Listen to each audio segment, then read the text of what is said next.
Communiqué du Conseil des ministres du 22 février 2023.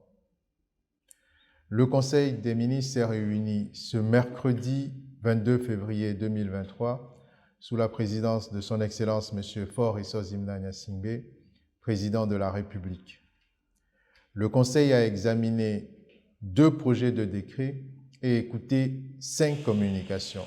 Au titre des projets de décret, le Conseil a examiné et adopté en 2e lecture un projet de décret fixant les conditions d'accès et d'exercice de la profession de conducteur routier.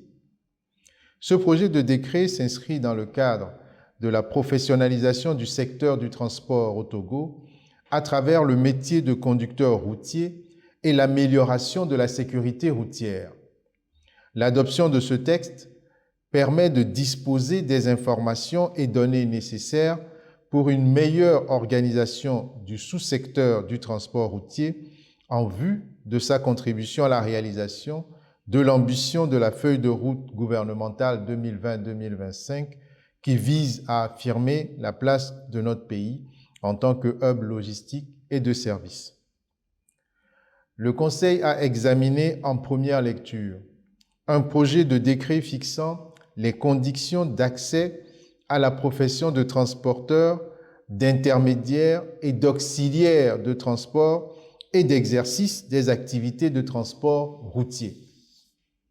Le gouvernement, dans le but de renforcer et d'améliorer l'efficacité des services logistiques pour le commerce, s'est investi ces dernières années dans la modernisation des infrastructures de transport ainsi que dans l'amélioration du cadre réglementaire du secteur.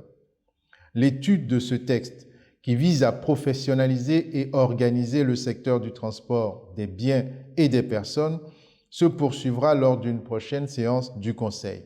Au titre des communications, le Conseil a écouté une première communication relative à la note de cadrage de la protection sociale présentée par le ministre de la Fonction publique, du Travail et du Dialogue social. Cette communication vise à présenter le cadrage général de la politique de protection sociale dans notre pays.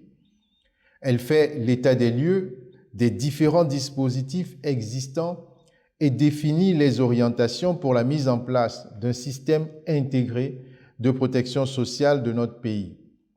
Ceci dans la droite ligne de l'axe 1 de la feuille de route qui ambitionne de renforcer l'inclusion et l'harmonie sociale.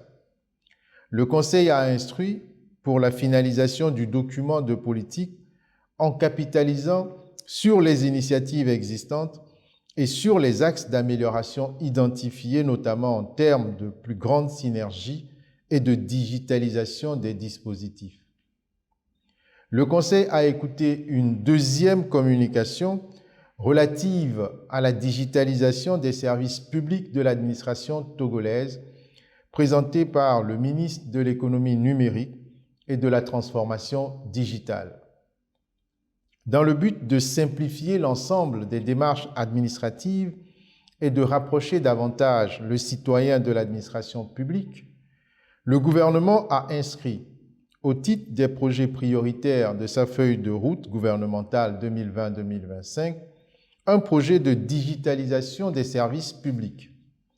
La présente communication a pour objet de rendre compte de l'avancement des travaux menés dans le cadre de ce projet.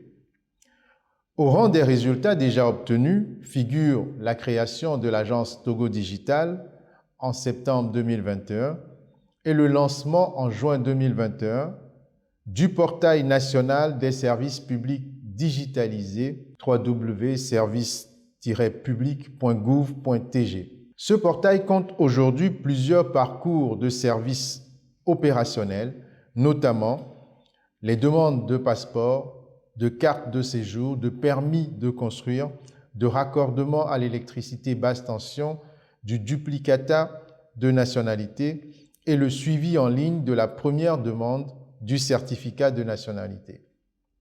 L'agence Togo Digital, dont les capacités seront renforcées, poursuit sa mission en lien avec plusieurs entités administratives pour la mise en ligne sur le portail d'une trentaine de parcours de services d'ici la fin du second trimestre de l'année 2023. Ces parcours concerneront des services liés à la promotion des investissements, à la gestion des fonctionnaires ou encore des services du secteur de l'économie maritime. Le Conseil a écouté une troisième communication sur la digitalisation du casier judiciaire et de la demande du duplicata du certificat de la nationalité togolaise, présentée par le ministre de la Justice et de la Législation. La digitalisation de ces deux services, très utiles pour nos concitoyens, illustre la vision du chef de l'État, son Excellence M. Faure Essozimna Gnassingbé, qui vise à renforcer l'inclusion et l'harmonie sociale. La communication présentée a permis de constater la très forte adhésion des citoyens à ces nouveaux processus. Ainsi, depuis la réforme, près de 350 000 bulletins ont été délivrés contre une moyenne annuelle de 50 000 bulletins.